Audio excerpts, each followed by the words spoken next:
Are you an adventurer looking to take your hunt to the next level? Then you're in the right place. Welcome to East Meets West Hunt with your host, Bo Martonic. Hey everyone, welcome back to another episode of the East Meets West Hunt podcast presented by onX. In the spirit of this podcast being about mountain bucks, I want to talk about the logging cut feature, the timber cut feature within onX. So within the onX Hunt app, on public land and specifically with federal public land, so national forests, you can turn on a layer called timber cuts. And what that does is will label any of the logging cuts, within the last 10 years. You're able to see where they're at, and they even have the year that the cut was actually cut, as well as what type of cut it is, whether it was a select cut, it was clear cut, and that can really help you with scouting and finding some of these areas. I call the logging cuts the big woods food plots, and they're called that for a reason.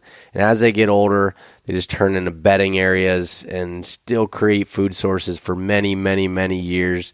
Using this feature on the onX Hunt app is really helpful for hunting some of these big woods mountain bucks. So if you want to check out the onX Hunt app, go to onxmaps.com. Use the coupon code EMW. Save yourself 20% off of the app. So Maven Optics. Maven has come out with the highest quality optics available at half the price their competitors using their direct-to-consumer business model. So for hunting whitetails in the mountains, I'm running the Maven B3 series 8x30. It's the smallest package, very lightweight, but still great with the same ED quality glass that are in the other B series. And it works great with low light, but in such a small package that when they're around your neck, they don't feel like they're even there. And, a lot of people I've seen, take binos in and they'll hang them, next to them in the tree, on some sort of a hook or anything like that. And that really doesn't do you any good. When you need to be able to pull them up and check from the tree stand, you need to have them on you. And having them so lightweight as the B3 series is, that really helps that out. So if you want to go over to mavenbuilt.com, you can build yourself a custom series of the B3 or pick up one of the stock options. And if you use the coupon code EastMeetsWest-gift, get yourself a free gift with any order at mavenbuilt.com. The University of Elk Hunting, so Corey Jacobson and Elk 101 have put together the most fully comprehensive elk hunting learning course available. And through their 16 modules, they go through everything from planning the hunt all the way through the end. And with most of elk seasons in the past now, this is the perfect time to start planning for next year. Pick up the course. It's good for a whole year, and you can learn so many different options. But in addition to that, Destination Elk, the Elk 101 YouTube series, is going to be launching here in November, going through Corey Jacobson's season, with a day-by-day type YouTube series that doesn't just entertain you, but has a lot of very good educational values to it. So check that out, as well as the University of Elk Hunting. If you use the coupon code EastMeetsWest, you'll save yourself 20% off of the online course. And you can find more at elk101.com. All right, some news with East Meets West type. So I just updated the website. This online store now has the new Blaze Orange series of hats. So I have two different hats up there, the Mountain Bucks and the Adventure Blaze hats. They're in their, the Richardson 112, that classic trucker fit that everyone loves from Richardson.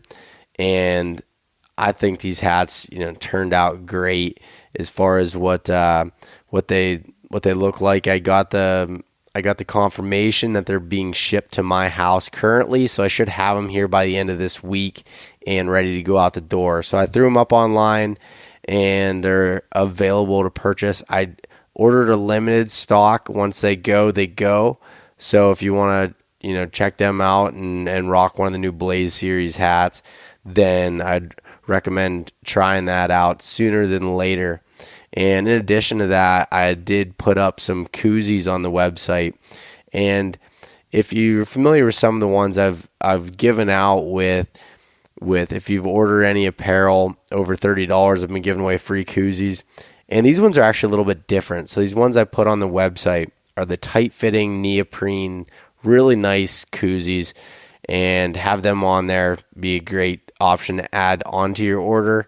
So check that out and at eastmeetswesthunt.com/shop. So check that out. And also I have a new blog post up. So my brother, Kurt Martonic, put together a quick little short blog post on hunting Pennsylvania seasons and how to enter them into your mobile calendar in less than 5 minutes. And the Pennsylvania Game Commission has a great resource for that. So I just kind of went through some instructions how to set that up so you can look at your calendar on your phone any day, anywhere, and see what's in season. It's a pretty cool little thing. You can apply that to any other state, but it requires some more manual work. But Pennsylvania makes that nice and easy. So check that out over eastmeetswesthunt.com/journal. All right, so on this podcast here, I have Troy Pottenger, and we're talking all about mountain bucks. Troy is an absolute killer of giant deer, and he's from the mountains of Idaho. What's great and what's really cool about this, why I wanted to bring him on is, even though he's all the way across the U.S., these strategies can be applied to the same mountain bucks we're hunting here in the Appalachian range, and it's pretty crazy how similar that the strategies are and some of the things that can be applied. A lot of really good knowledge here. Troy takes no shortcuts, just a great hunter, and so glad that he was able to share some of his knowledge here. I've been out hunting a little bit since the last episode. Came down with strep throat. It was pretty sick and didn't get out a ton, but did get out over the weekend. Scrapes and rubs are popping up like crazy. Some of my cameras are lighting up. Some younger bucks moving in daylight, and some bigger ones starting to show their face. So it's about to get really good here. Really at this time of year, I'm focusing on these scrapes that are close to security cover, which can act as bedding. And so any, older clear cuts, things like that, just on the outside or inside that security cover, those type of scrapes are what I'm focusing on right now. And you'll notice, usually these type of scrapes that I'm focusing on are the community type scrapes. So, they're the ones that have the bigger licking branch. All the deer in the area, all the bucks are checking it out and almost working these branches year round. But right now is when they're really starting to activate and get going. So it's I'm really, really pumped to see what the season, what comes out of it. I just have here a couple more weeks of work, and then Chris Derrick from Sitka Gear is coming to Pennsylvania to hunt with me, to hunt some of these public land mountain whitetails, work on some prototype Sitka items coming out for 2020. Super pumped for some of that when I'm finally able to share that in January. So be on the lookout for some cool stuff coming up here. And hopefully everyone that's out in the whitetail woods is having some luck. Share some photos with me. Love to see them, and some stories, anything like that. Well, I guess let's just jump into this podcast here with Troy Pottenger. All right, we're live. Welcome back to another episode of the East Meets West Hunt podcast. And today I have on the line Troy Pottenger from Idaho. How's it going, Troy?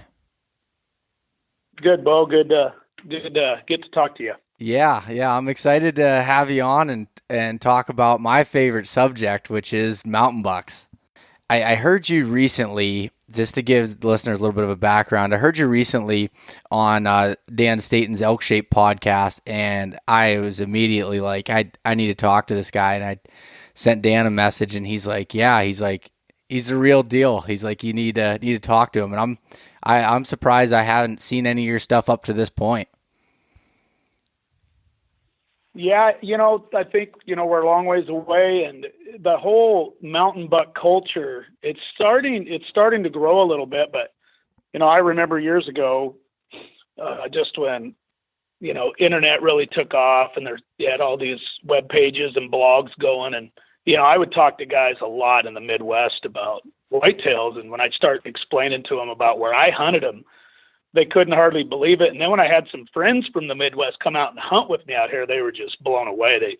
They get out here and go, well, where do you even start? How do you even start in this kind of country? So yeah, I do think though that we're starting to gain a little ground across the whitetail culture with, there's a lot of mountains in this country, period, that hold whitetail bucks. Yeah.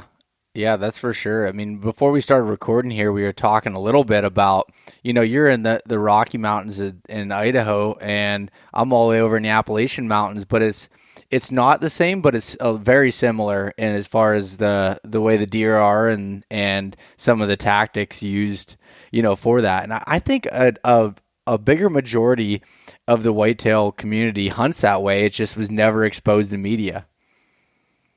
I agree.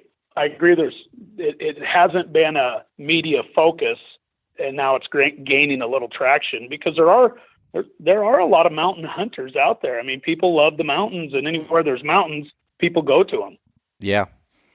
Yeah. So Troy, before we dive into this a little bit here, do you want to give a little bit of background on yourself and kind of your fascination with hunting whitetails out there? Yeah, you bet. I'll be 50 in a couple weeks.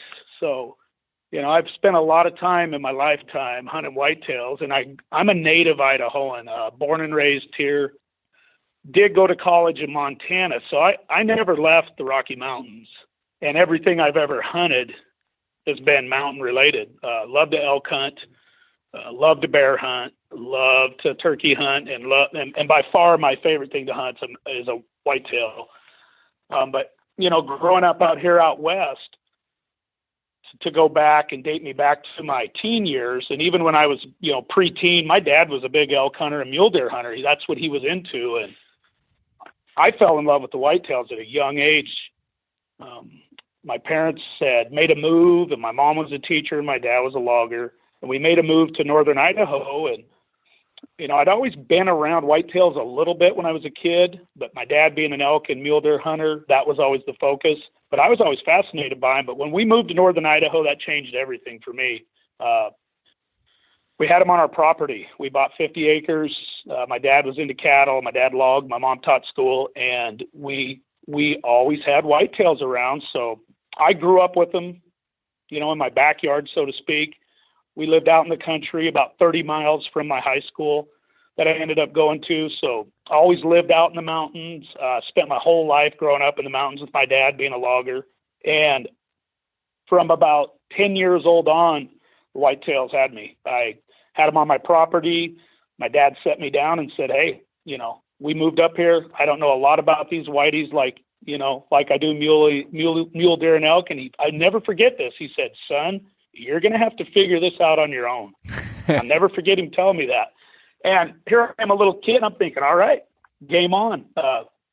Saw nice bucks around my property and just was instantly just intrigued by how careful they were sneaking around my property and, very cautious compared to the way a mule deer moves.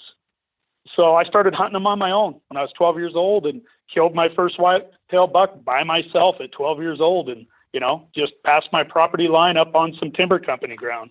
And that's when it all started, when I was young on my own.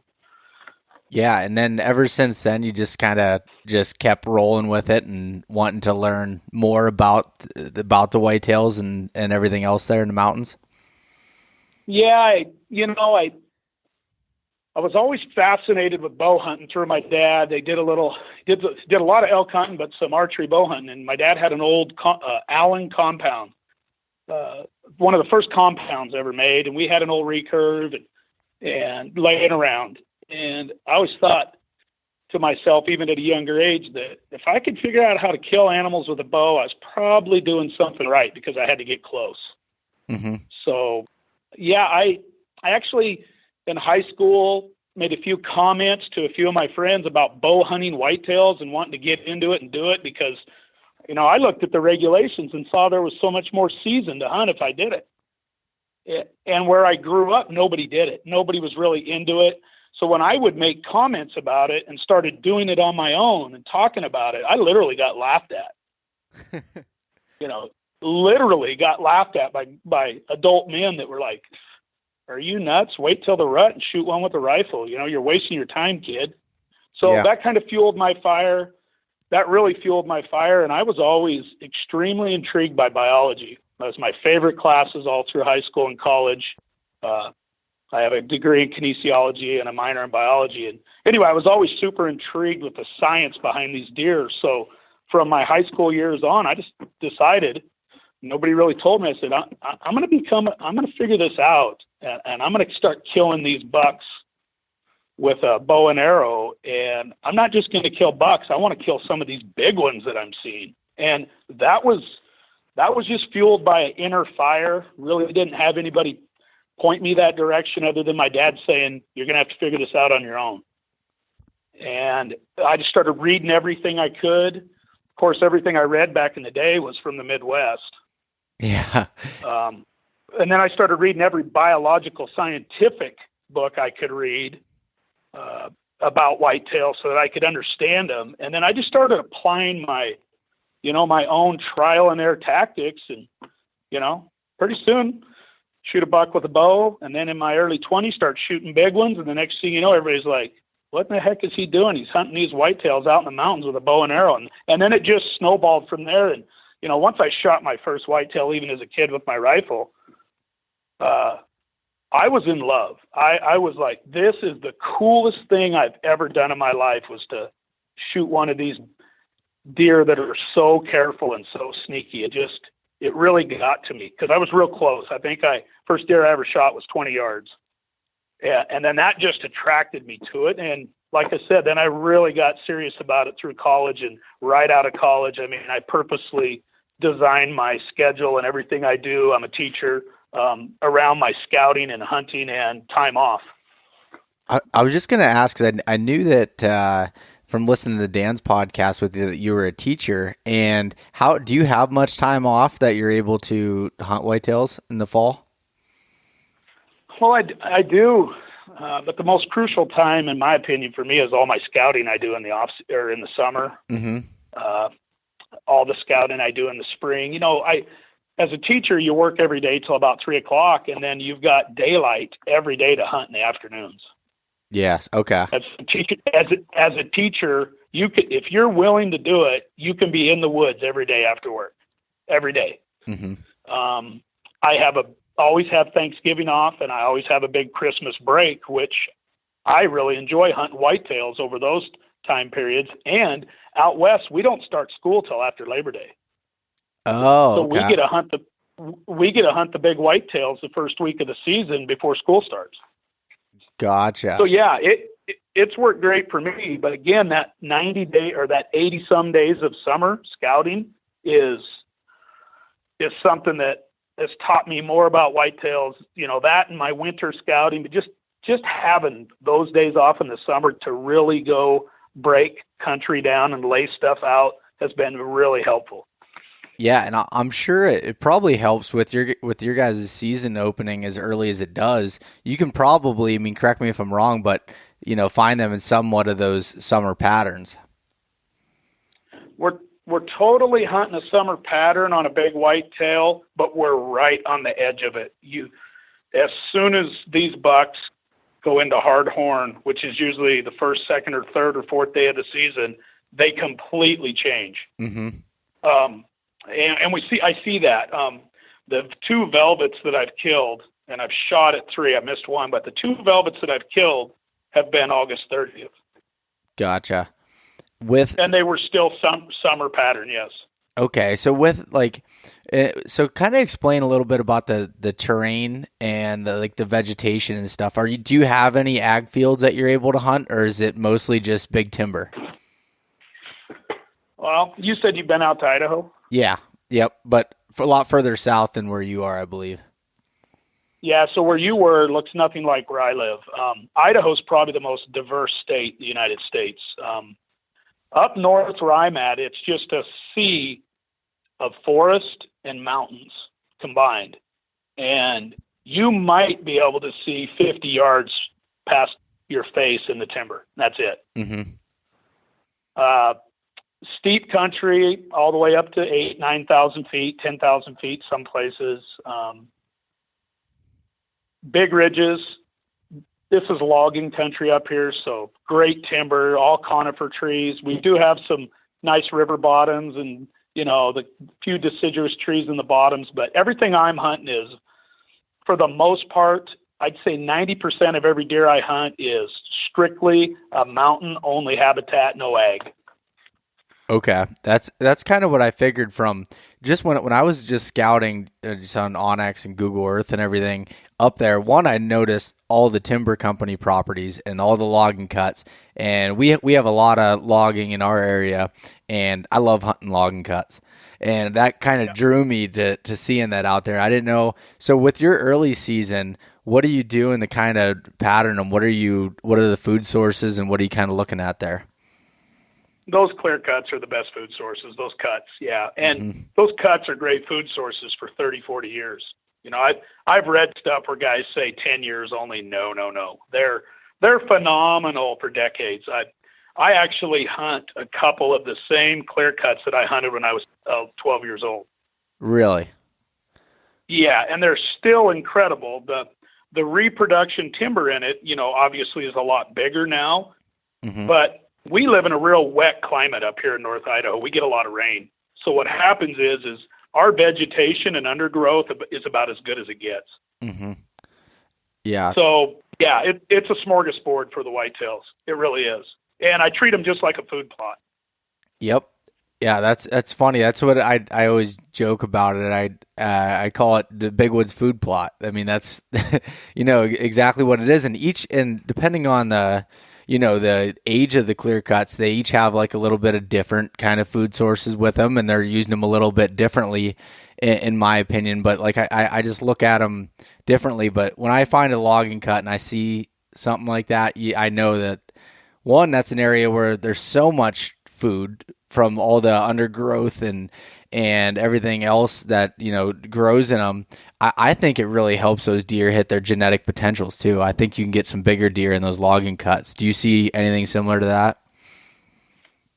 Yeah, I do, but I also see really good bucks, big deer without logging cuts, and that's because you step foot in this country up here, you'll see even minus our logging cuts, our timber country is full of vegetation too, just underbrush.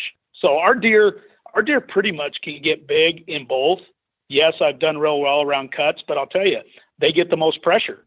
They're the easiest to get to. They all have roads. Every logging cut has a road to it. So, so for me, I've actually over the years gravitated a little more away from the actual cut itself, and I hunt the interior heavy security cover that deer use to get to that destination. Okay, I gotcha. And you're using that, and is that season specific, or is that all throughout the fall? Out here, it's all throughout the fall. I don't know if you deal with mountain lions or wolves or heavy predation like we do, but our animals really have to stay alive every day. I mean, they're being hunted every day of the year, every hour of the day. Mm-hmm. So yeah, even the wolves and the mountain lions know where they like to feed. You know what I mean? Yep. Yeah, that makes sense. You run into a little different dynamic out here. Still real good hunting during the rut in a cut because our doe family groups, like any doe family group, will walk out in the daylight into a cut when a big buck normally wouldn't. But during the rut, you might catch one. But I like to kill whitetails from August to December, so. I tend to hunt a lot closer to what I consider a big buck's hideout, where he really feels safe. And, I think in the Midwest, everybody would say his bedding area. But for this country, these big deer out here, their bedding area might be 100 acres, 200 acres, depending on what the wind's doing that day. Yep. Yeah, I So agree with that. As far as they don't have like one specific bed that that they're one little patch of woods that they're bedding in. Makes it if difficult. yeah, if they did, a lion would have them killed before they had a chance to get old. And that's crazy to me because that's definitely a different dynamic with you guys having the lions and the wolves. We have a ton of hunting pressure for whitetails, but I feel like that's even makes them more cagey. I don't, Bo, I don't know where you've hunted across the country, but I've hunted about everywhere on purpose just to compare and contrast. Mm-hmm. And I've hunted in all the big states, and I've hunted in Alberta, and I've never seen a whitetail. I've never experienced a whitetail more skittish than the deer I hunt. I believe it. There's not conditions that are, that rough really anywhere for whitetails. It's surprising that that they thrive as well as they do there. Is the population pretty good? Do you see many deer, or is it because it's so thick and everything? Even if there was a lot, you don't see a lot of them. Well, that's a good question. Obviously, I run a lot of trail cameras, so I have a lot more intelligence. But no, to answer your question, compared to hunting the Midwest, I've hunted Oklahoma, Iowa, North Dakota. Compared to hunting Alberta, compared to hunting, Montana river bottoms, no, I nowhere near the deer density.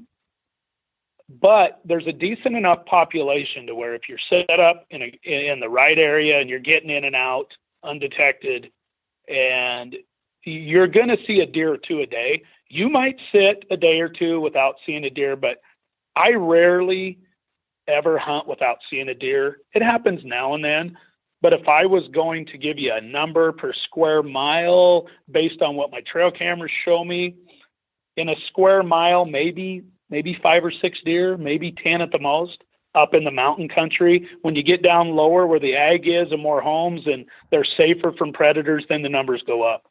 Okay.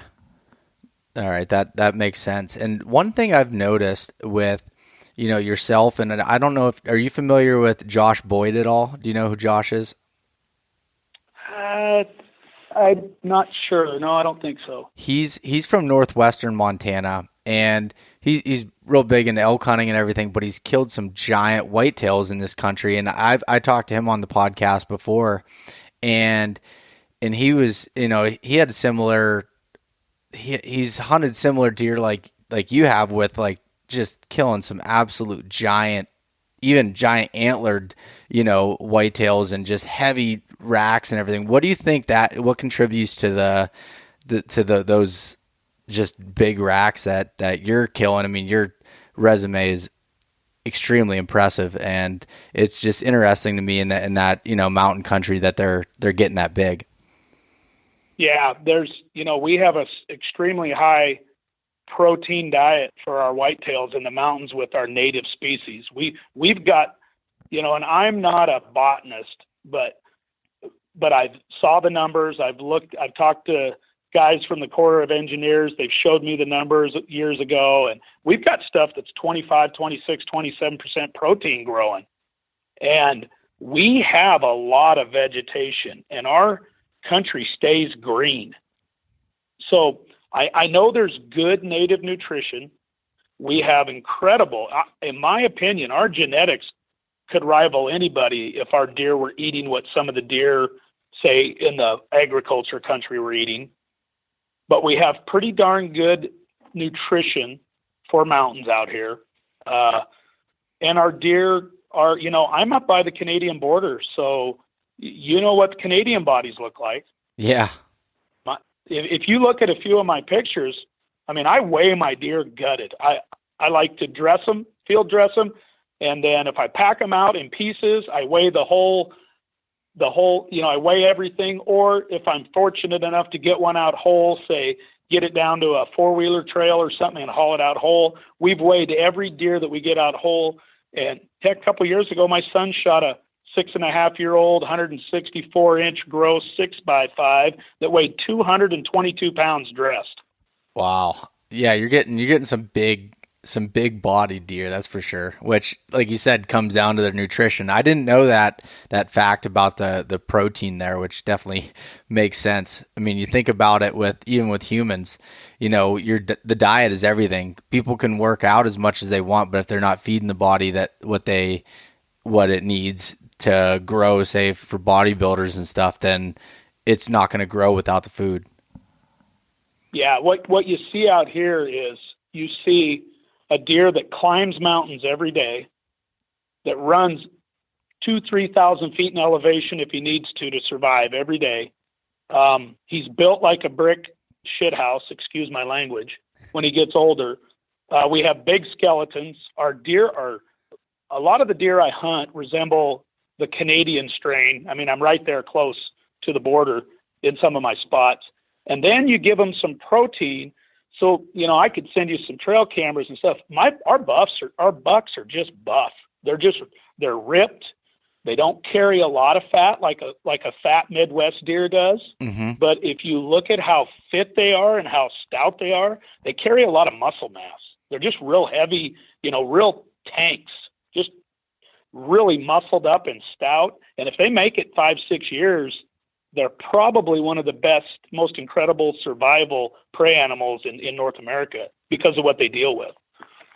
Yeah, man, so I'm thinking as far as like the body size, even compared to our deer, so just to give you a little background, Troy, with Pennsylvania, where I live in the north central region, the deer population used to be through the roof. I mean, people used to see 50, 60 deer a day, even in the big woods, but now it's a lot lower. But what that did was it helped the forest grow up, and it's a lot thicker. The undergrowth is thicker. They have more nutrition, and the bodies have increased, you know, exponentially. I mean, I think that, you know, some of our bodies here are bigger than, you know, some even Pennsylvania's farm country deer, where but for example, a big mature buck dressed would be about 175, 180 pounds.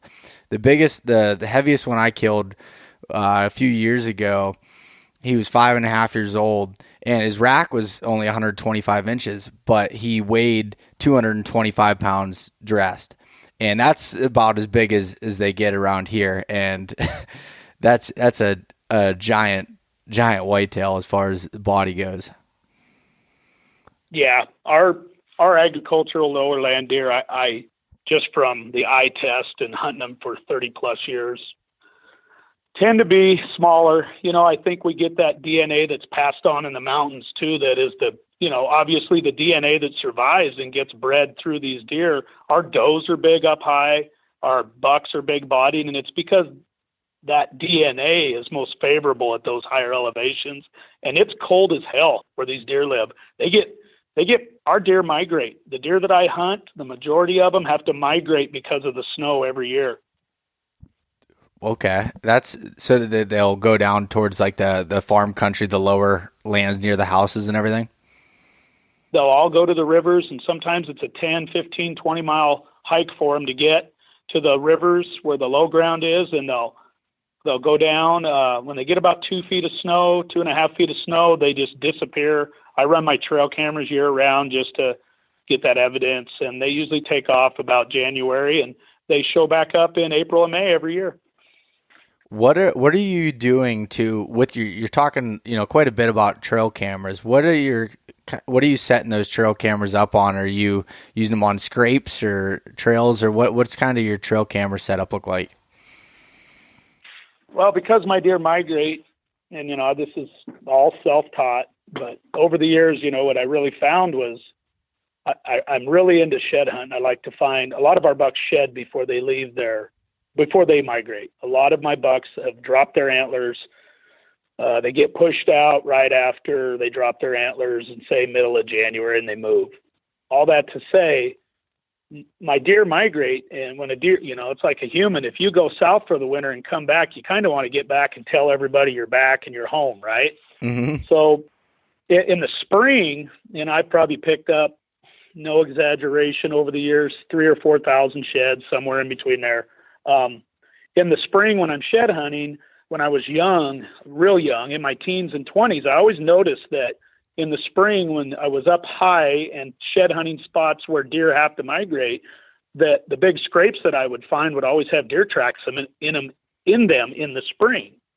And what that told me was, and obviously when trail cameras came about 20 years later, 15 years later, I was able to confirm it. But all these deer in my country really adhere to scrapes, especially those big community scrapes that every deer in the drainage, which could be a 5-mile circle, they let each other know that they're back. They go find the licking branch in April. They go right to it immediately in April, and they start addressing it, and they cover those licking branches all through the summer. And they address those licking branches all the way into the fall, and then they start working the dirt right now. October, they start working it a little bit, but a scrape is their true social hub in this country. So when people hear me talking about scrape hunting, I'm definitely not talking about a scrape that's out on the edge of a field that was a testosterone-based scrape. I'm talking about a scrape that's probably been there for 2, 3, 4, 5 decades. Gotcha.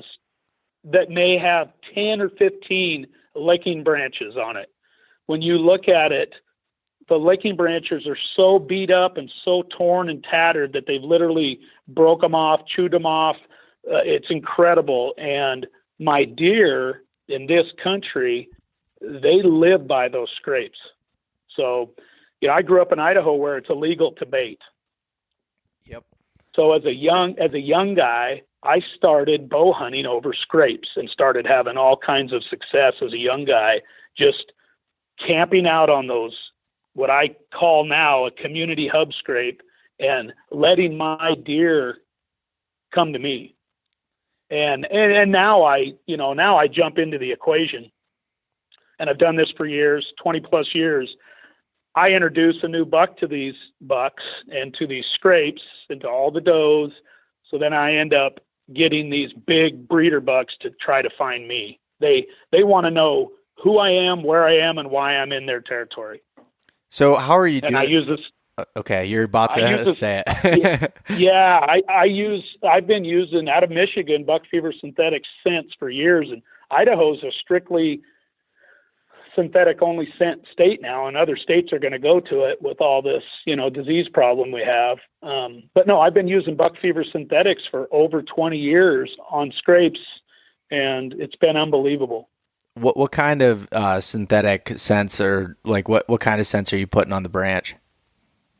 So I'm using a mimic of a preorbital gland, saliva gland scent that goes on the branch. The licking branch for me is the key, 100% the most important part of a scrape. So I use that preorbital from April until January when my season closes. And then I use the urines from about the time bucks go into hard antler. I'll start putting some urine into the scrapes. Unless I'm building a new mock scrape, then I don't even care if it's April or May.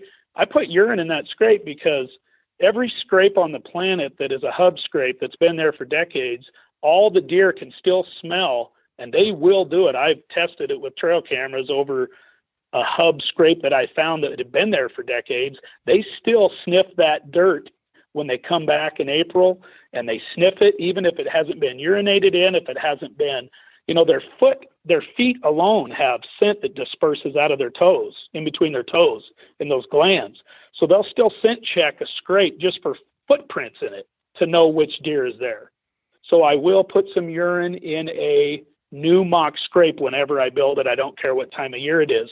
If it's an existing community scrape that I've found and is a gold mine for me, I start touching it up with urine about the same time my bucks start touching it up with urine, which is usually right around September 1st.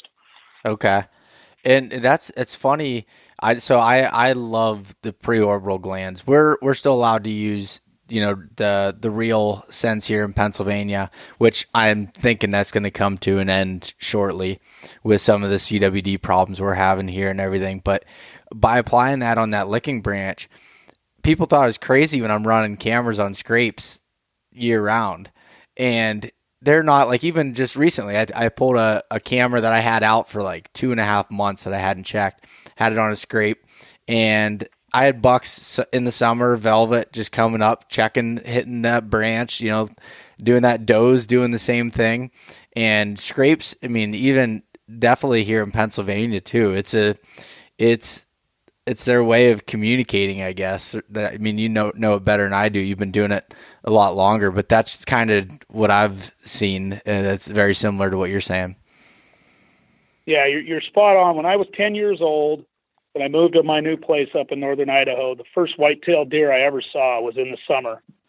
And it was a whitetail buck, and I literally watched him walk out of the woods on my new place. We had just went up to look at it. We hadn't even bought it yet. And I saw a whitetail buck walk out of the timberline in the summer, walk over to a licking branch and start rubbing his face in it. And I thought, what is that deer doing? And it was in the summer, and I didn't know anything about whitetail biology then. But I watched him do that. Now it all makes sense.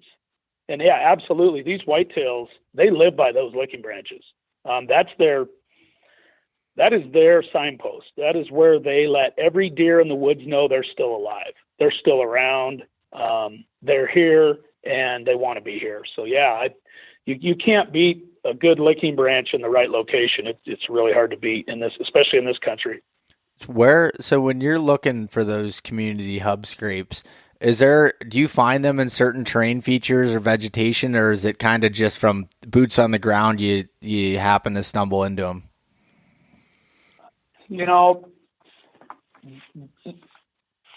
I don't want to come across arrogant, but the truth is I can get on a map right now and based on terrain features and then cross-reference it with Google and look at the habitat and the security cover and pretty much walk into a terrain feature-based area, the right elevation, and the right kind of cover, and I almost always can find one.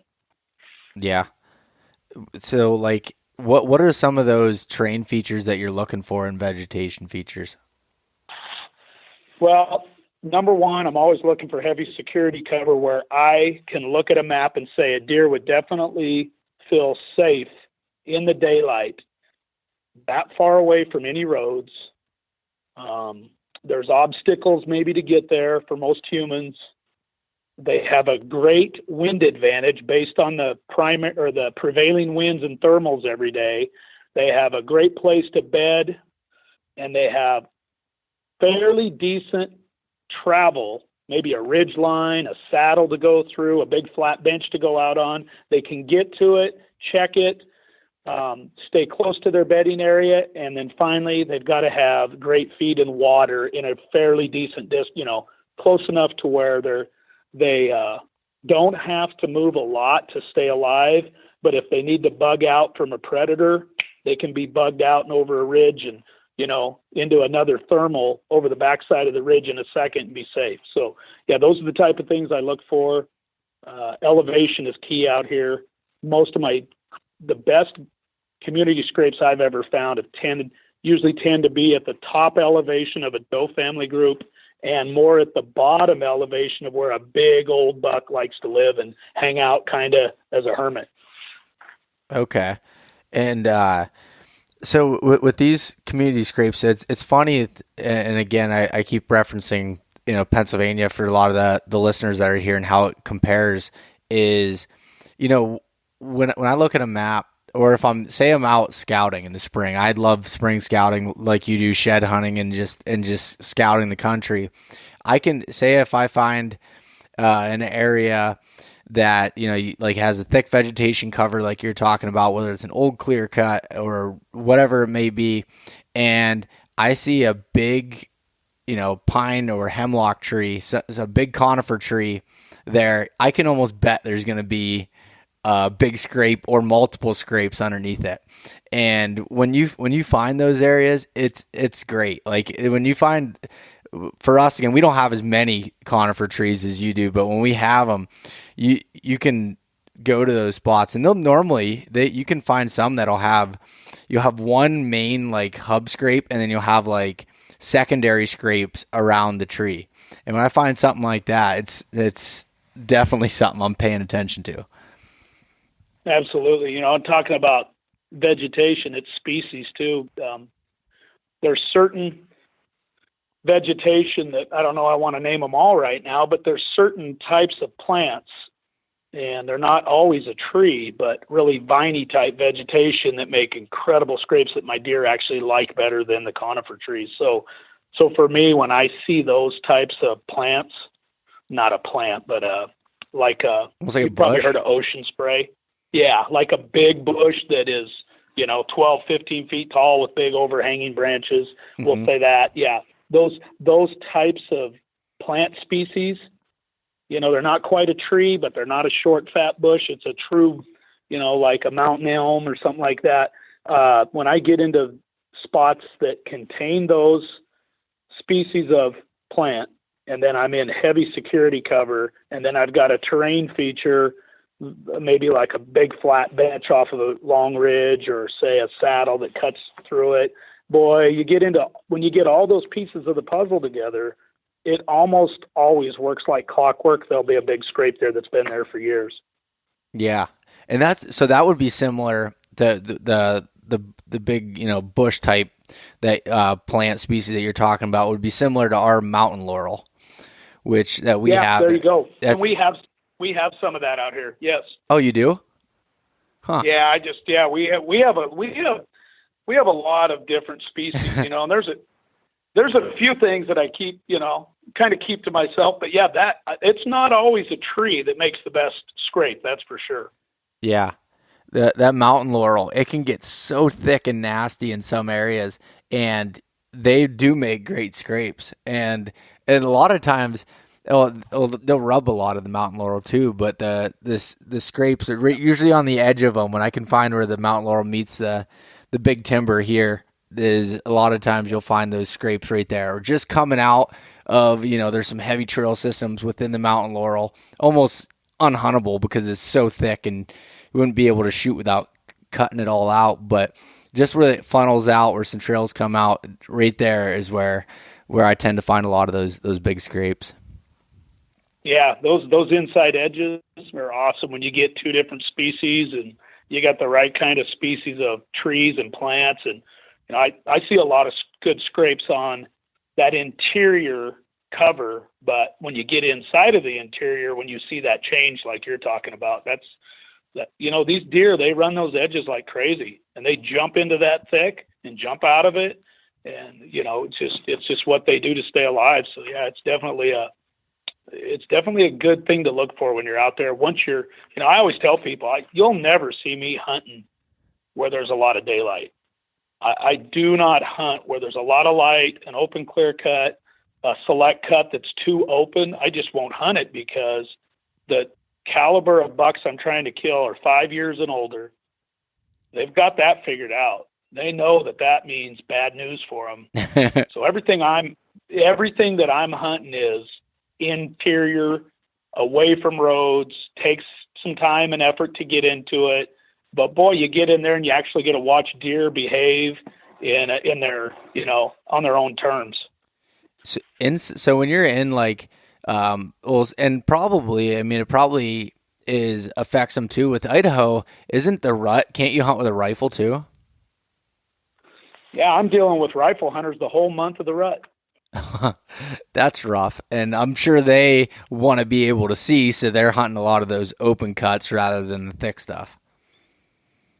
If you've ever heard of combat hunting, that's what we call it out here. It's literally what I experience and get away from on purpose. Luckily, I have big enough country to get away from that in some spots if I'm willing to work for it and do the hoof, hiking.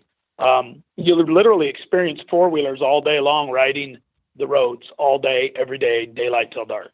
And this country's broken up and full of roads because of the logging. You can look at it on Google and see there's logging roads everywhere. So, yeah, for me to get away from that, it usually means about a mile off of any road or more. And then the deer start acting like normal deer would, where they feel like they're not being hunted in there by humans. Okay. Yeah, that would suck. We're not allowed to have ATVs, and four-wheelers and everything riding up and down the roads. Luckily, that would be a pain in the ass to have to deal with that. it's frickin' nightmare, and then you deal with wolves and lions. So, hunting out here, you got to be very. I tell my son is getting to be a really good whitetail hunter, and he learned early on because he's been to Iowa with me, and he's got to go to Oklahoma with me, and he learned early on, Dad. He said, Dad, this ain't the same, and I said no. And the thing that it's taught him is that you have to be resilient and never let anything bother you and just adjust accordingly. And obviously set up initially before you deal with that, set up to where you're not just spending all your time setting up in a beautiful spot. And then when the 2-month-long rifle season rolls in, and it's 2 months, it's not quite 2 months, it's October 10th through December 1st. That's the rifle season out here. That is ridiculous. It's stupid. It's ridiculous that we still have a few bucks, and it's only because of how vast and rugged and covered our terrain is. We still get a few bucks that make it. People see what I've killed and they think, you must be in a honey hole. No. The kind of bucks that I'm killing that are 5, 6, 7 years old and that score from 150s to 190s, these are like 220s, 230s, 200 pluses in other states. They're rare. They're really, really rare. And that's just what it is. I invite anybody to come and give it a shot and see, what it really is.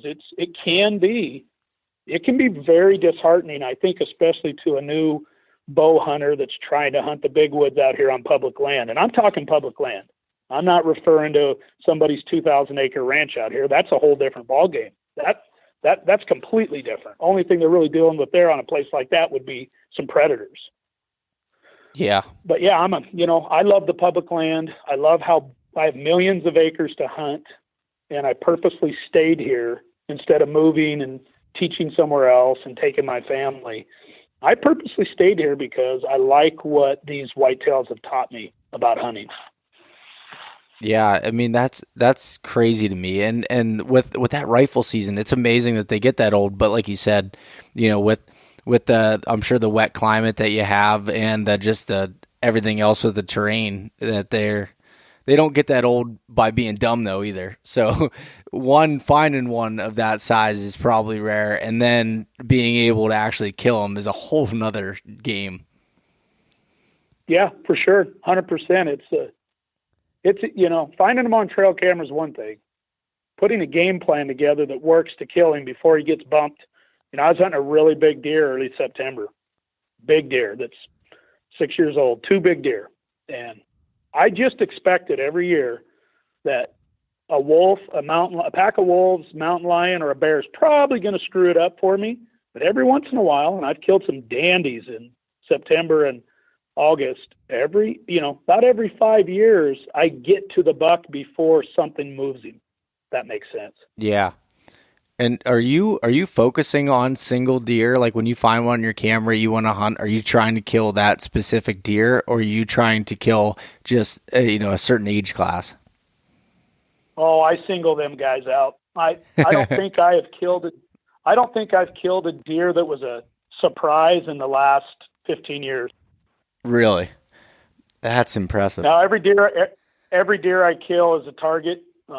A lot of my bucks that I kill, I've watched them grow up and live through mountain lion attacks and get big and get older and get beat up, but still show up the next year. And I've watched them grow up on my scrape trail cameras, now that I'm running cameras since, I think 2006 was the first year I started running cameras. And boy, did that really give me a lot of great intelligence as far as just really confirming what I was doing before cameras.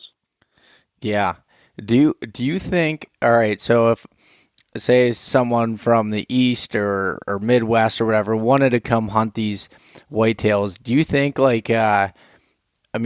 you do a ton of scouting to figure them out. Is it possible to come out there for a week or so and be able to get on them? Or do you think that it's really, your preseason scouting and stuff that helps with that? Well, I'm sure it does, but do you think it's possible for that to happen? Yeah.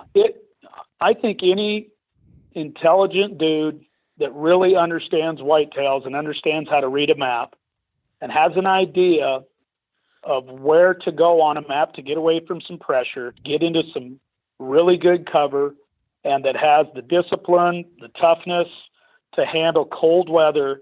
And boy, if you go in and find where deer are using an area, especially if you go in and build a big mock scrape, or if you get lucky and get in on some terrain and find a big, what I call a community hub scrape, you're going to do well. And you can mock these big bucks up right away too if you're in the right area, because these big deer in my country, there's not a lot of deer.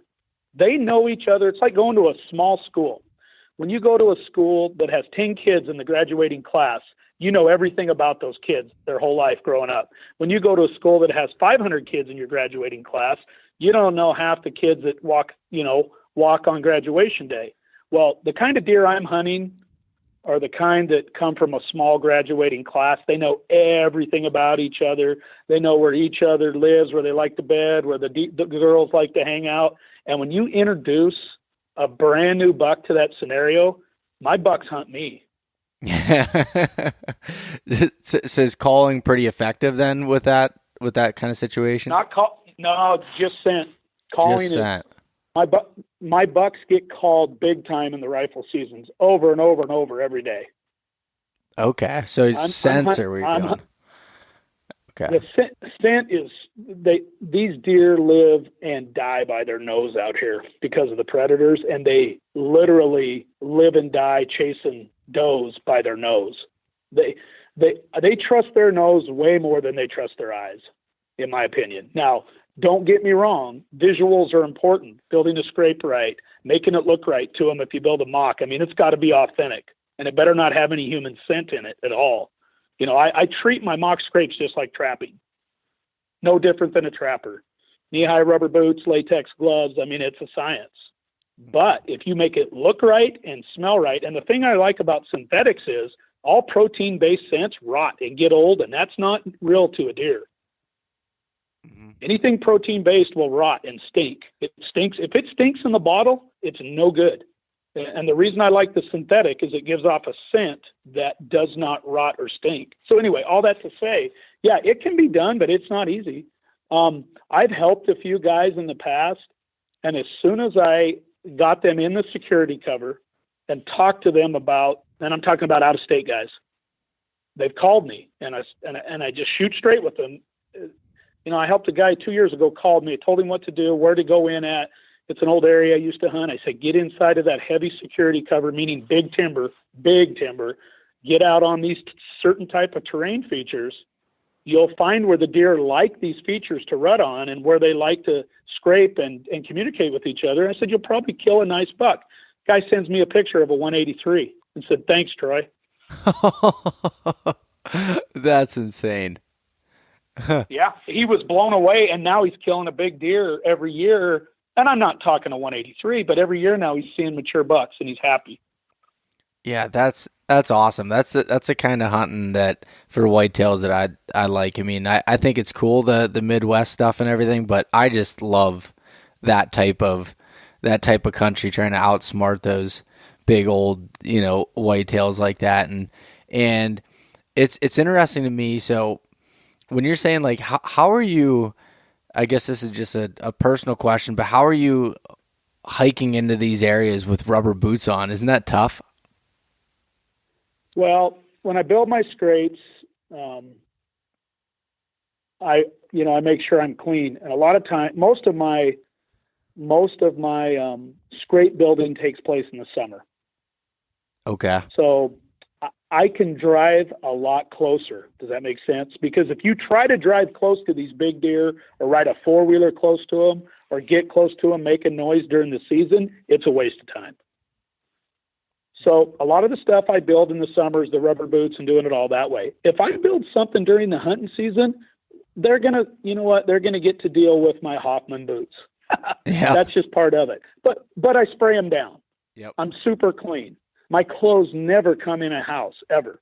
They're never inside of a house for 4 months.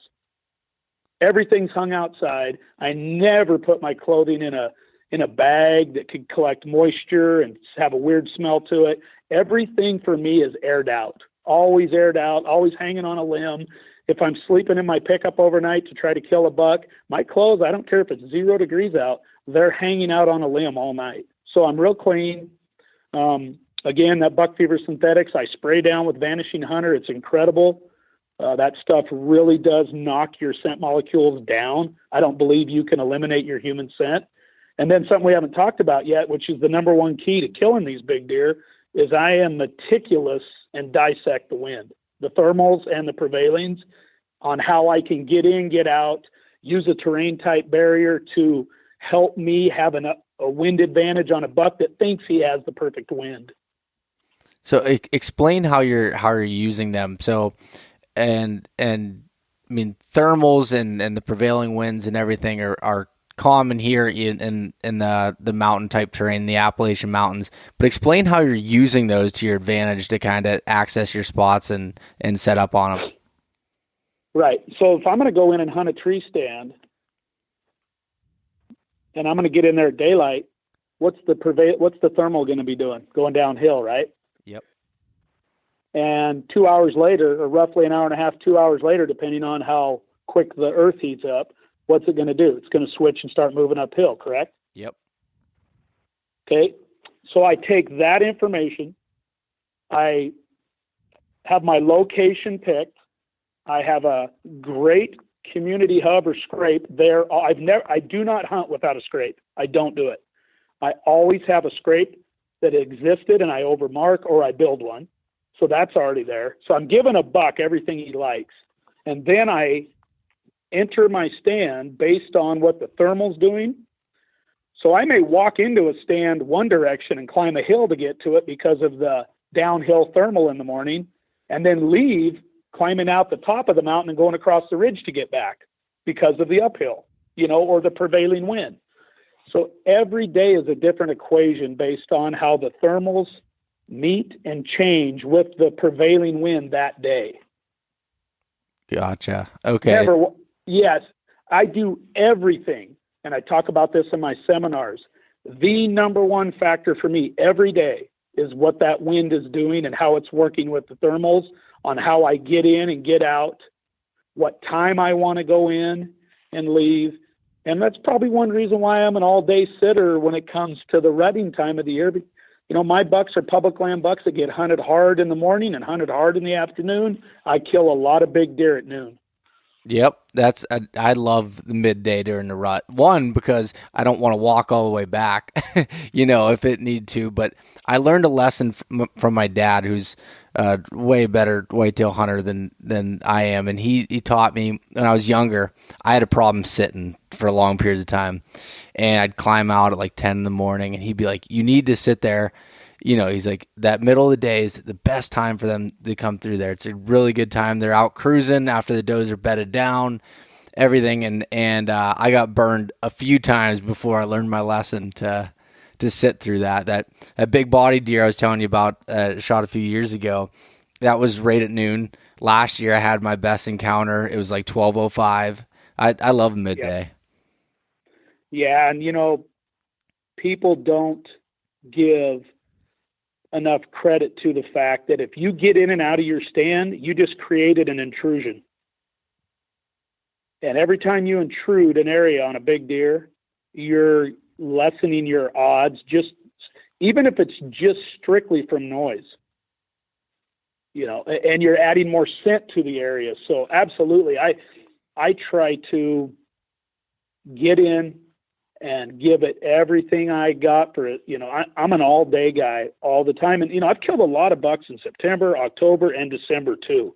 So it's not just because of the rut. Actually, I've killed the majority of my big bucks outside of the rut, believe it or not. Okay. And do you think that's because they're more patternable at that time? No, I think it's because I'm simply out there doing it and putting the time in an excellent area, because my deer address licking branches all the time. They check them 2 or 3 times a week in the daylight. My big bucks do. And that all comes back to your security cover, and you're in an area where they feel safe to move around the day. Absolutely. These are social animals that want to know who's around. These big deer want to keep tabs on what girls are going to be available in a month or 2 months. They want to know. And they also want to know what young up-and-comers are maybe going to challenge them a little bit for some of the girls. Because, the one thing I do have going for me out here, we talked about numbers, my buck-to-doe ratio is probably 2 does to every buck, and that's pretty good. Yeah, that's excellent. Yeah, and I've hunted places where it's 3 to 1, maybe 4 to 1. But in the mountains, my big bucks are survivors. They're pretty freaking tough, and they're smart. And a lot of times it's 6 does at a scrape and 6 bucks, and there's one good breeder buck or 2 there. So, that is one thing I like, is the fact that my ratio forces these bucks to compete, which I'm sure plays into my hand when it comes to these scrapes. Yeah, and I'm sure if you didn't have that kind of pressure that you do during rifle season with guys calling, that calling would probably be really effective if it was unpressured. Calling used to be effective when I was young. I had a lot less people living up here. Everybody's moved to North Idaho. They call us Coeur d'Alene, California now. Really? But anyway, all that, it's getting pretty bad. I mean, here's a native Idahoan, so I'm a little biased. But anyway, everybody's a bow hunter now. TV really, everybody's a hunter. Everybody's a hunter now. Everybody's calling. There's a million gimmicks out there. So it's ridiculous what I actually sometimes hear way off.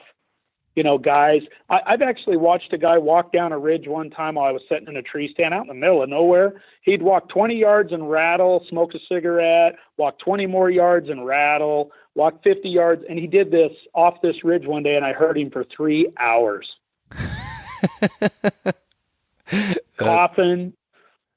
I've had guys literally find my big scrapes that I've made. I have trail cameras on them. They don't even notice the trail cameras, and literally put a climber in a tree. And then I walk in and say, "Hey, what's up?"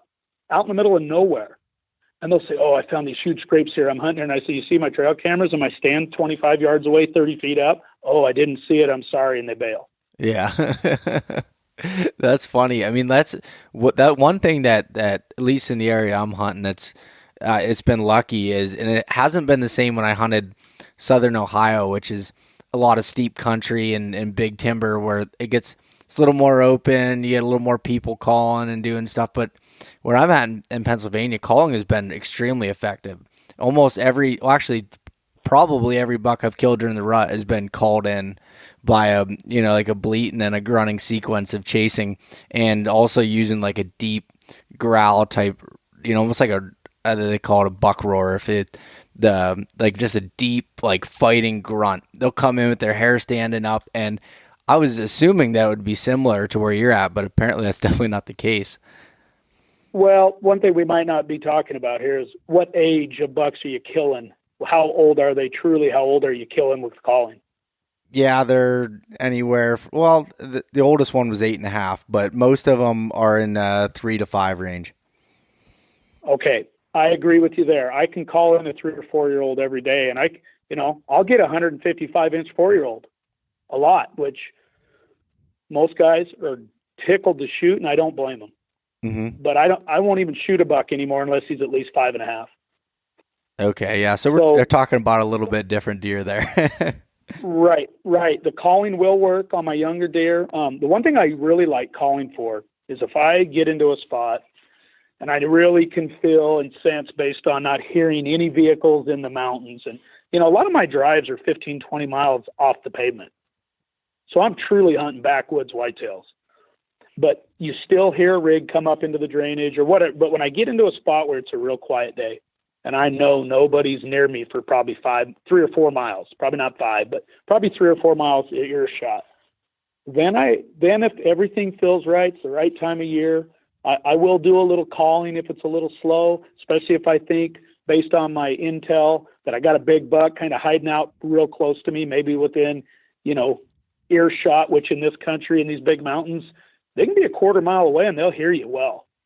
I mean, it's just like deadly silent out here some days in the big woods. So they can hear you. So yeah, I will call a little, but where I like to call based on a 5-year-old buck or older is I like to call when one gets by me, but it doesn't present me a shot, Mm-hmm. but I want to call him back and take a look at him and try to kill him. And, then I'll rattle, or I usually always start with a social doe grunt because that's non-threatening. And if that doesn't pull him, then I might rattle, but I've actually been really successful with snort wheezing. Okay. Yeah. And So yeah, I didn't want to come across as I don't call. I'm just very selective about when I call. yep, you're not just sitting there calling all the time or doing what that guy did walking down that ridge. Not like someone bugling as they're running ridges. Yeah, it's the same concept as dudes that just don't stop bugling and let every elk in the country know that they're human, Yep. We've done really good. The biggest buck my son ever shot, he was 13. He shot that big 160s class. We snort wheezed him right under us. That's awesome. When they come in that, are they coming in pretty aggressively, like looking for a fight? Well, yeah, and our bucks compete, so bucks compete if your trail cameras are full of broken tines. Yeah. And our bucks beat the hell out of each other all the time, and they're big and they're ornery. But yeah, we had it made with him. We had a doe in our scrape. We had a 2-year-old buck within 20 yards of the doe, watching her in the scrape. The big deer came in above us using the perfect thermal and prevailing wind combination to look down towards the scrape and see what was down there, and started scent checking. And that doe wasn't ready yet. That's why that little buck was hanging with her. She wasn't ready yet. But as soon as he saw those deer down there and saw that little buck, he got bristled up, and he actually snort wheezed at the little buck to run him off first. And as soon as he did that, I hit him with one right back, and that buck was in our lap.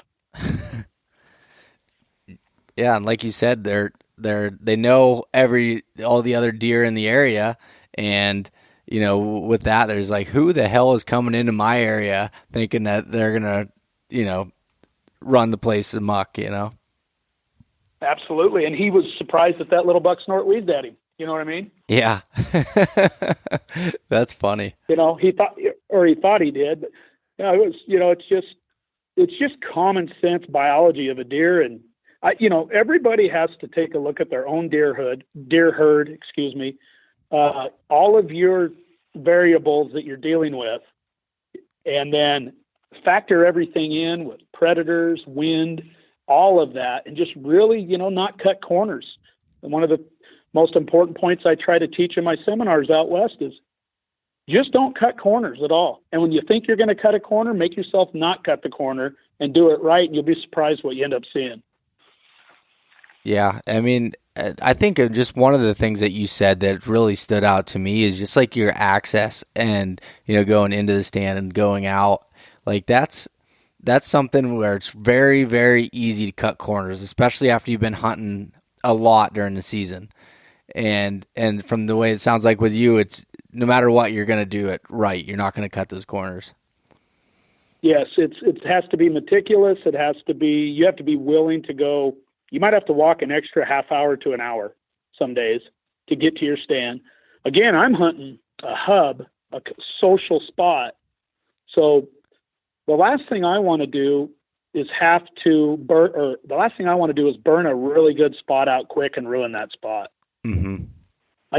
I take great pride in being able to hunt that same scrape for 15 years, or 20 years or 10 years or 6 years or what, I just take a lot of pride in doing that.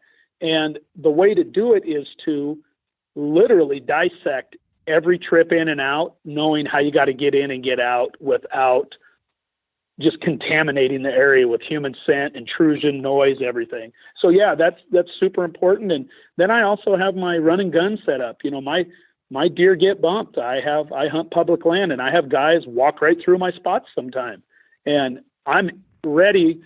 I usually have 5 or 6 great bucks that I try to hunt every year, and at least 2 top end bucks or 3, so that I don't have to just hunt one spot. And then I've got a run and gun set up to where if I know the deer have kind of moved on me or using a different ridge or a different terrain, maybe the next ridge over out. If I go, I'll jump out of my stand sometimes when it's really slow, and I'll go for a walk right in the middle of the season. And if there's snow on the ground, I'll go hang that run and gun setup that I have, and I use that Lone Wolf custom gear stand that's 7 pounds.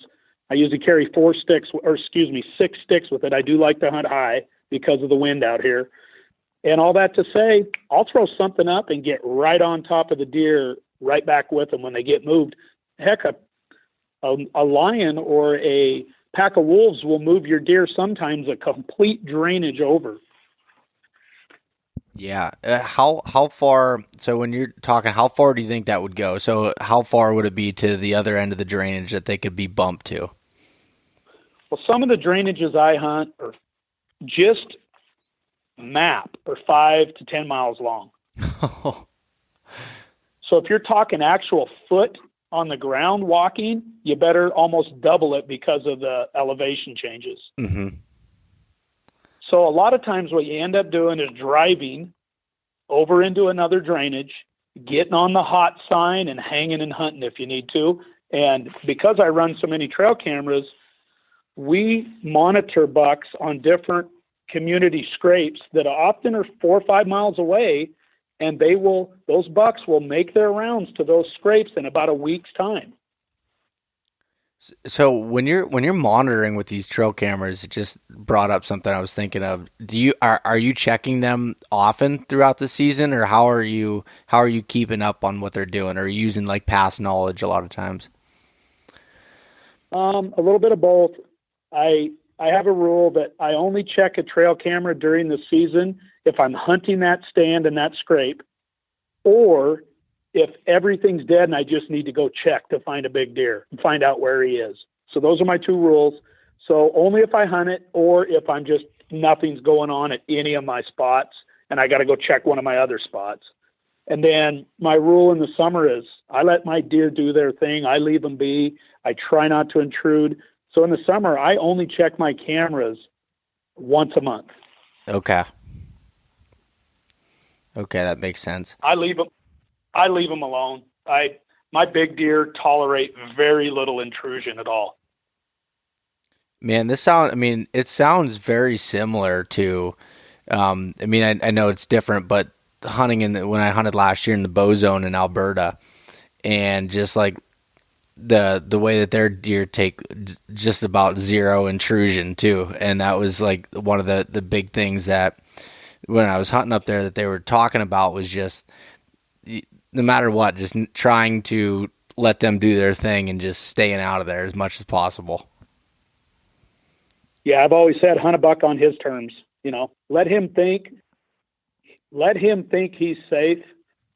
I always hunt a buck on the wind that he wants, and I just get off to the edge of it. I split those hairs. I hunt high. I never cross his actual favorite path walking into a scrape. I always come in from the side. I usually always have some type of terrain-based feature that protects me, helps me out, steers him around me, maybe a little bluff or, a cliff, not a cliff, but a steep bluff behind me, or maybe a little tiny bit of an opening inside of the timber that's 30 yards across that he'll walk through the deep timber through instead of cutting across that little open. I always try to set up and use something that's there for me, or wherever I put my mock, to help me a little bit so that he can literally walk in and think he's safe. I never hunt and kill, but excuse me, go ahead. No, keep going with your point. I was just going to say, I have never killed a big whitetail out here in the mountains when the wind was blowing in my face, ever. Yep, it's always been somewhat of an off wind. That's okay. It has always been with the big deer, and when I say big deer, the 5, 6, 7, 8, 9, 10, I've killed them up to 11 years old, aged by biologists. The old bucks have always had a wind advantage, always, to them. Now, sometimes it's a 45 across their face, but they at least have that 45 coming at them. And it's usually a thermal. It's usually a thermal they're using during the midday to address and come in and check a scrape. And I'm always just off to the edge, and I've selected a tree that's positioned where I can get in and out of it, not cross their path, but also have some type of barrier that kind of steers them around me. So when you're finding these stand setups, when are you hanging those stands? I'm guessing it's a lot way before the season. Yeah, I would say 75% of my stuff, I get it figured out in the summer, but 25% of it is adapting, changing based on what the deer do, and going right in and literally within 20 minutes being able to break all that down in my mind and get set in the right tree. And, that comes with a lot of years. Yeah. That wasn't easy early on. I mean, it's easier, a lot easier now because, I really can just feel what the wind's doing. I know what it likes to do in these mountains. I know what time it's going to switch on me. I can just process all of that, and then I'll pick a tree. One thing I always tell guys too, always try to have the high ground on a big buck. So if you've got a little bit of slope in the mountains or a steep slope, if you can somehow position your stand not to cut him off, what he likes, where he likes to come from, what winds he likes to use to get there, always try to have the high ground on him, not be on the lower side of him, not on that lower side of that slope. That'll get you in trouble a lot, because if he comes in on a higher, almost eye to eye with you, that's tough to pull off with a big deer. Mm-hmm. And so that would probably be tough with the wind, and especially with the thermals and everything, to be able to do that. Say, what if he's running like just over the edge of the ridge? Are you going to be setting up above him, or are you still going to try to be on that lower side but get up high enough? Oh, I never hunt the lower side. So that's what I was trying to say. Okay. So if I got a buck running, say 2/3 at the top of a ridge, running it a lot, but not right on top, I will always come in on him from the other side of the ridge. I'll hike that damn mountain all the way up it on the backside where he likes to run. I'll slip in above him. My stand will be above him where he really likes to travel, and I won't cross him. You know what I mean by not crossing him? I'll never walk down and leave my scent right where he likes to cruise through. I might hang a trail camera there, and then, most of my trail cameras I hang up high, 12 feet, spy high system. That way my bucks don't even see them, and I'll have them back. And usually my trail cameras have the high ground too on the buck. Okay. So I don't have to cross. So I don't have to, treat your trail camera just like your stand placement. Mm-hmm. And why would you, why would you want to set your stand perfect and have your trail camera where you cross his path? Yep. No, I'm following you now. So when you're set up above them like that, and what about when the thermals are going down, first thing in the morning? Is that going to throw you off a little bit, or is that maybe you're not going in at that point? Well, if he's cruising through there in the first thing in the morning, then no, I can't do that. But let's say he's addressing that scrape every day in the middle of the day or in the evening, then I know I'm money. But yes, you're correct. You've got to pay attention to those exact times on your camera. Mm-hmm. And what I've learned with my big deer is they will run certain pathways, obviously, on a west wind. They'll run certain pathways, and I'm talking about feeding, early season, everything, not just rut. They will totally eat and move with the wind to their advantage every day, and what that does is it dictates what side of the mountain they may feed on that day. Okay. Does that make sense? Yep. No, I'm following you now. That definitely makes sense. And that's where, you're definitely, your intel from your cameras, and I'm sure past experience too in certain areas, it really helps you out. Yeah. My son, one time I'll give you a good example. We were hunting a big ridge line. And my son said, "Dad, how come we're not going to go hunt a specific buck today?" And I said, "That's because the wind's coming out of the northwest, and he won't feed on the side of the ridge. He won't pop out where we need him to because the wind isn't working in his favor. He'll feed on the other side of the ridge because the wind's coming out of the north, so he's going to feed towards the north." Mm-hmm. He goes, okay, so we're not going to hunt him today. I said, "No, he won't even be there." So what I've always done since cameras first came out is I've cross-referenced every trail camera picture of a big deer, and then I look at what the wind was doing that day, and I know what the thermals are doing at that time. So I write it all down. That's what I did early on in my, as a hunter. Now I just process it. yeah, he's only going to feed on the south side of a mountain when he actually has a south wind in his face to get there. Yep. Okay. Or at least a west wind to cross, 45ing. Yep. So, and the trail cameras prove it over and over. Now, your young deer, your younger bucks, your does, they don't care. Mm-hmm. But these survivors, these 5, 6, 7, 8-year-old deer, even a 4.5-year-old will make a lot of dumb mistakes, in my opinion. But these 5, 6, 7-year-old deer out here in the mountains anyway, that have had lions on their ass their whole life, trust me, they do one thing: they live by their nose. And then even here, I mean, that applies. What you're saying there is just like my wheels are turning into my head, because I'm realizing that there's probably a lot of scenarios where I'm definitely not as careful as I need to be, with that, and really utilizing the wind as far as the way the buck would be using it for his favor. And yeah, I mean, I hunted this deer for this one specific deer for 4 years, and I had one encounter with him that I ended up missing the deer. But other than that, I could not catch up to him. And he was at that age. I mean, when I think he ended up dying in the wintertime, I believe he would have been 9 at that point. And but looking back on it, there's a lot of things where I didn't know I was cutting corners, but I was that time, and he was on to me the whole time. Absolutely. And I've made a lot of mistakes in the past and learned the hard way. And I'm a competitive guy that hates to make mistakes more than once. Mm-hmm. So for me, when I make a mistake, I kick myself in the ass about it and say, that's it. You're not doing that again. So over the years, it's really manifested for me into absolutely just intriguing, exciting. Every time I go hunt, I know I'm in the game. I won't hunt a stand if I'm not in the game. I won't hunt a stand wishing and hoping on luck that a buck's going to show up with a wind that doesn't work for him. Mm-hmm. Could that happen in the rut? Absolutely. If it's the rut and I have does that are doing what they need to do for me at a scrape, then I'll hunt it, because I know that's the one factor that might suck him in. But he's still going to use a wind that works for him. And I'm going to make sure when he circles in behind those does, and you've probably seen this, those big bucks, even following does, or our bucks out here, they'll circle 50 yards out away from where the does travel in to make sure they have wind. Mm-hmm. Yep. I know exactly what you're talking about. My big deer will literally stand in the timber 50 yards from my does, where my does are hitting a scrape or working through, and they'll watch and watch and watch and make sure everything's fine. Then they'll commit, and then that's when we're killing them.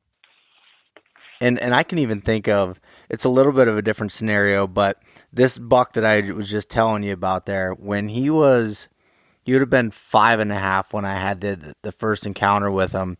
It was like November 14th. It was the last day of our season. Our season closes relatively early, and I had grunted. I did a blind grunt in his creek bottom setup, and he came in out of nowhere. But what he did was he stayed 80 yards out from me and did a giant circle until he got down where it was almost downwind, and I was able to get a shot at him there.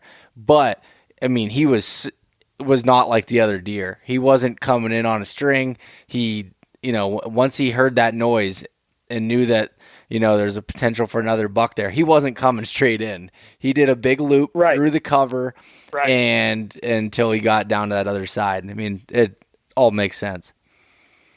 Yep. And, I only bow hunt. I love all hunting. I want everybody to hunt and enjoy it, but I like the challenge of, I've shot one whitetail buck in my lifetime over 30 yards. Everything else has been 2 yards to 25. Mm-hmm. So for me, the game, the adrenaline rush for me is getting that 5, 6, 7-year-old buck at 12 yards, 15 yards. I want slam dunk shots. I get one chance at these great big mountain whitetails, and that's it. You screw it up, you ain't seeing him for a year or two. Mm-hmm. So for me, I want that sucker in my lap. I want a slam dunk shot, no missing, don't lose deer type of thing. And nobody is perfect. So that really helps me personally, knowing that when I get that buck right in my face, he's probably dead. He's in trouble. Don't get nervous. That just comes from a lot of years. I don't even get pumped up till after I kill one. I've always been decent, pretty darn good. I think it comes from playing ball and being a running back. You get the ball so much, you had to teach yourself to be calm before every play, and not give it away. And I swear, just being able to control your adrenaline helps. And take that deep breath and just chill. It's just all a learned process. It just doesn't happen overnight. And I talk to a lot of young hunters and they say, well, how do you beat buck fever? Go spend 35, 40 years in the mountains with it. Yeah. Yeah. There's no shortcut there. And care, and care about it and work on it. And, I've had really good friends of mine get buck fever bad and shoot through their antlers. And, it's just a matter of, as soon as I feel that energy starting to load up inside, I just take that quiet, deep breath, and then I just change my mindset. And I say, it's time to kill this son of a bitch. It's time to get it done. And then it's fun. Then everything goes silent, and it's like the world just stops, and those 30 seconds or 1 minute or 10 seconds or 20 seconds, it's like the most incredible experience there is. When you watch that arrow go through them, they're shocked. They have no idea you're there. They've lived for 5, 6, 7, 8, 9 years. And it's just, to me, it's the greatest thing there is. Oh yeah. You're getting me fired up just thinking about it. Oh man. We're addicted to it. It's a positive, healthy addiction. It is. And it's crazy. Like I wish that I wouldn't have found, a love for elk hunting and trying to do that too, because I feel like it throws me off so much. Like when I came back from Idaho to elk hunting here, I felt just completely lost because I need to be fully into the game, and I call it a game just as far as like with whitetails, I need to be fully invested in it. And when I'm in that mode, it's hard to tear me out of it. I love it. I'm just like you. I relate. I killed a lot of bulls. I love the archery elk hunt. I love that adrenaline rush too. That's a completely different, unbelievable game. But for me personally, there is nothing like killing a big whitetail buck, ninja quiet, ninja setup. He has no clue you're there, and it's elk are real close. But for me personally, those old whitetails are the smartest animals in these mountains.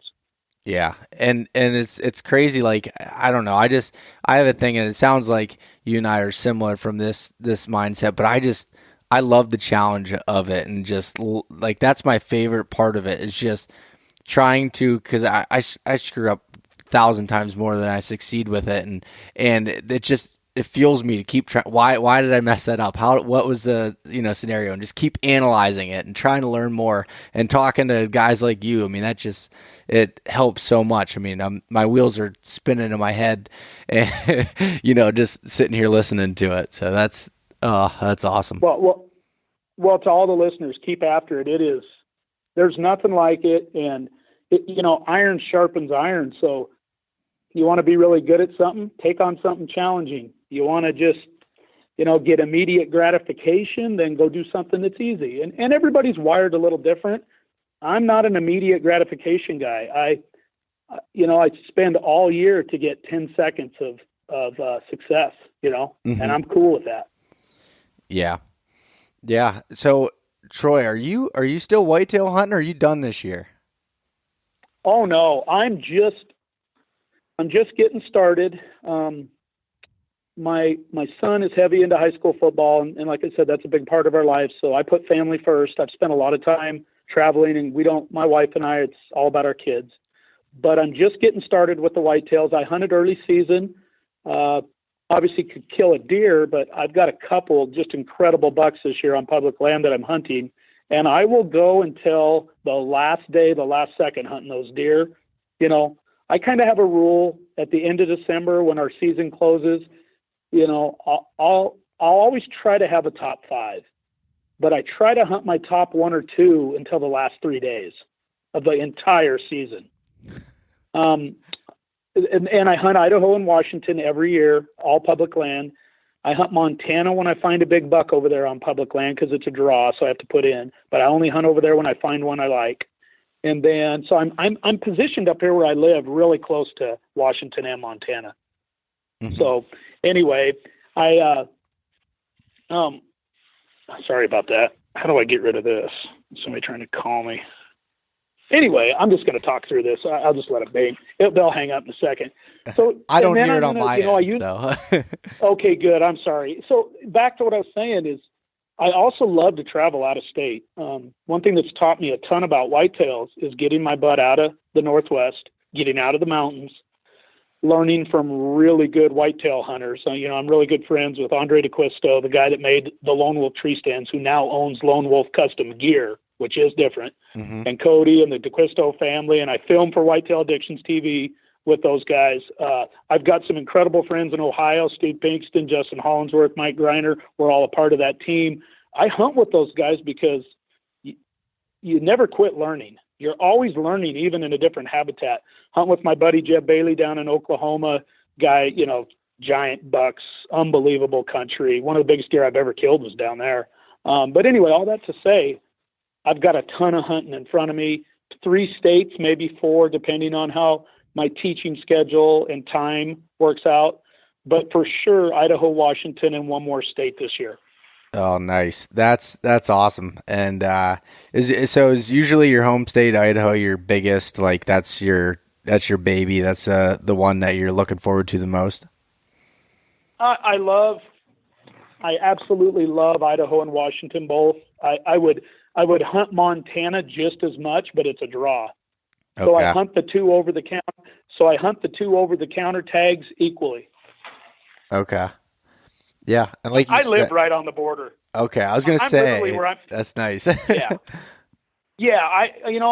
I'm literally sitting right now in my classroom, and I am 5 minutes from the state of Washington. Oh, you're that close. Yeah. Yep. Absolutely. So, yeah, and I love to get out of state. Like I said, I love river bottoms. I love hunting farm country. I absolutely just dig going to different places. For me, it's kind of it's easy, and I don't want to say easier. That's not the right word, and that pisses people off. But it is in a way to where I can relax. I can relax a little when I go out of state because simply just from the terrain is different. Mm-hmm.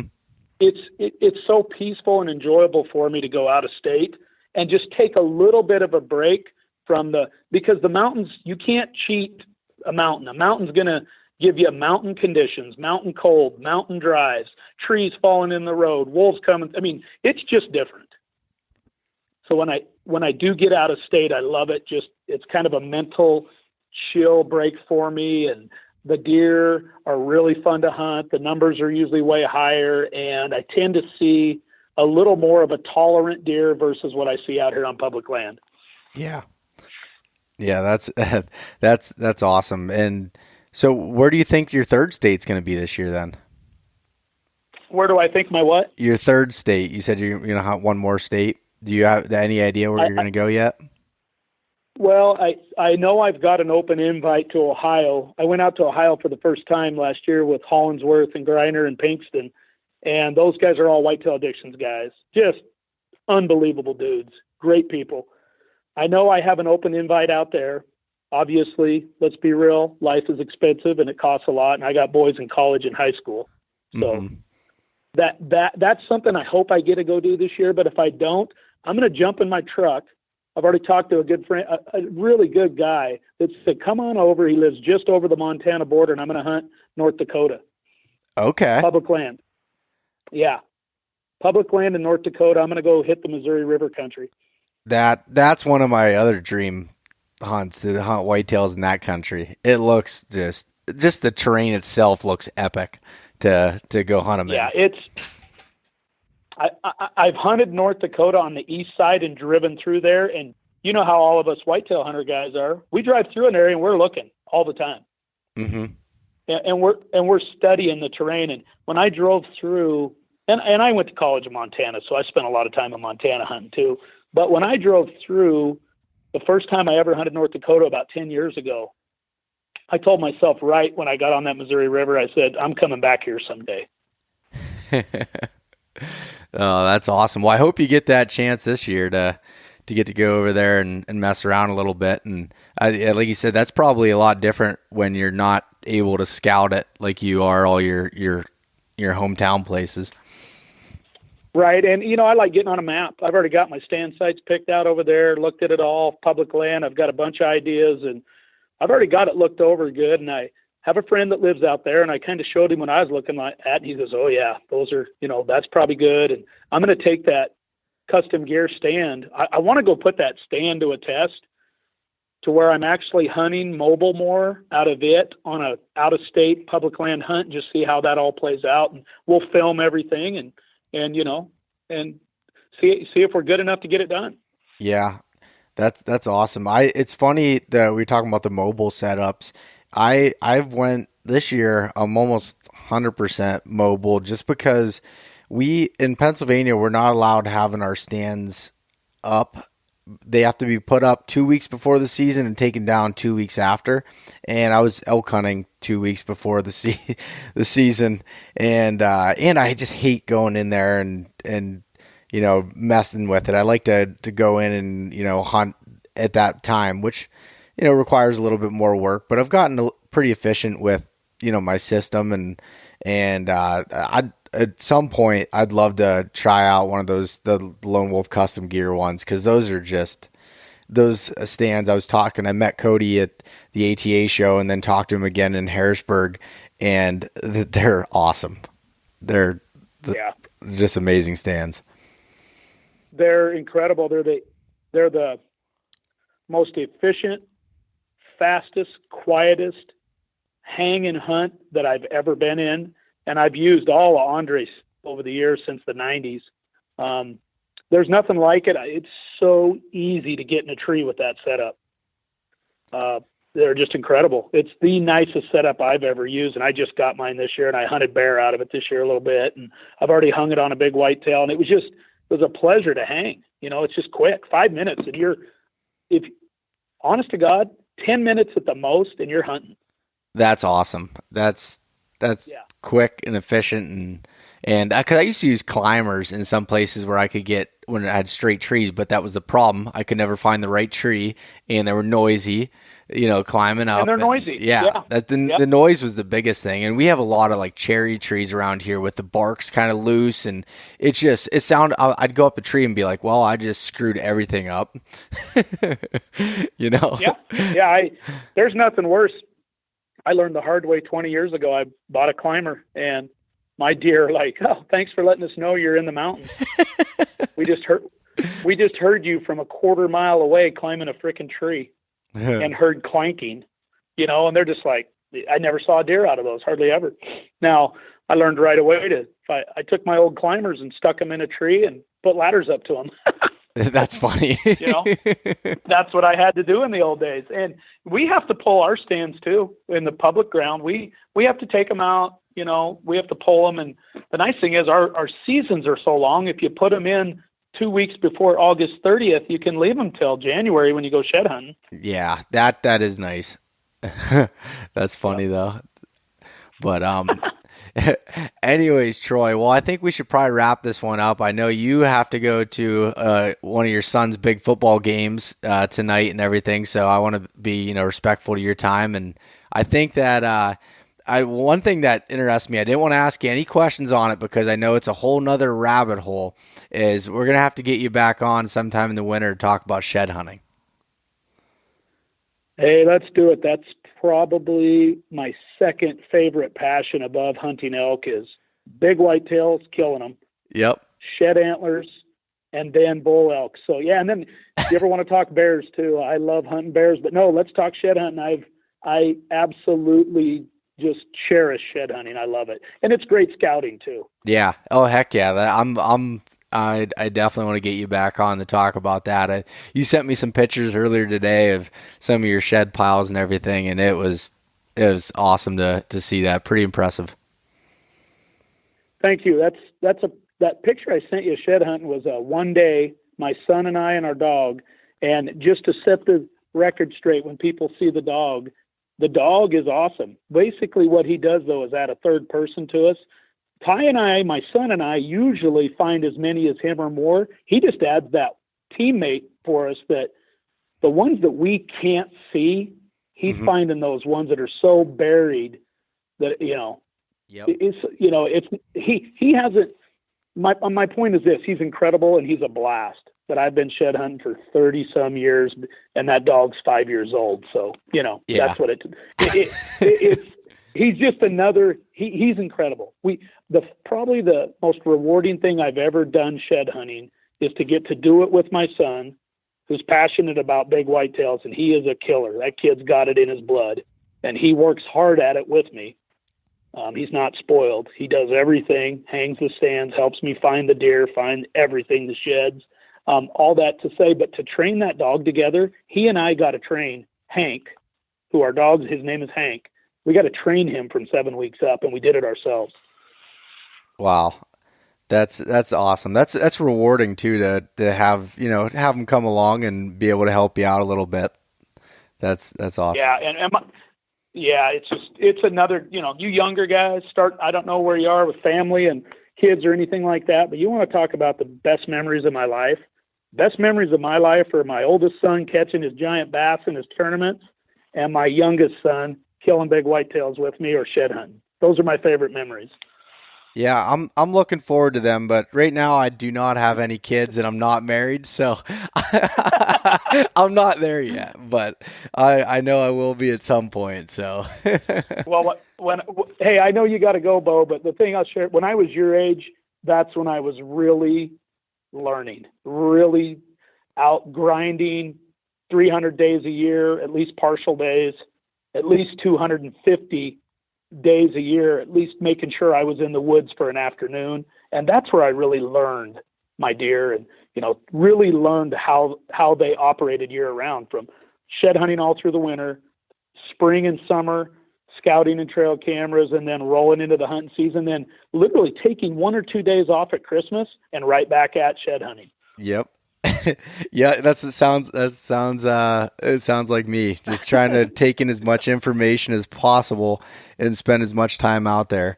It's funny, this weekend I decided to that I wasn't going to hunt and I was going to go visit some friends that I had in college and everything, and I kind of had to have a talk with myself. There's a little bit more to life than hunting. I need to find balance.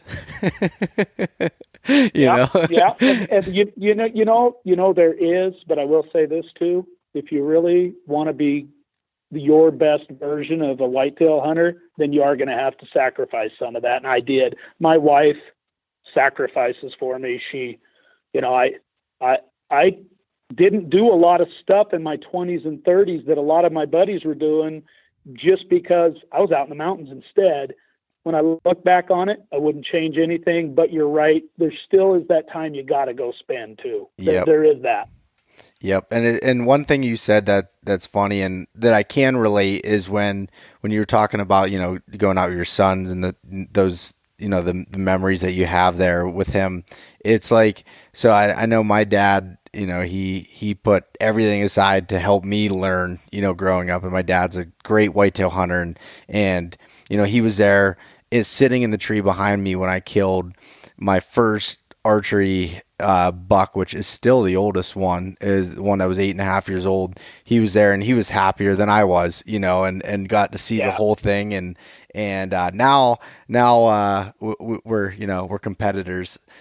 He's back to being able to hunt by himself, and I do the same, and it's fun. But he sacrificed a lot of time for me, and I really appreciated that.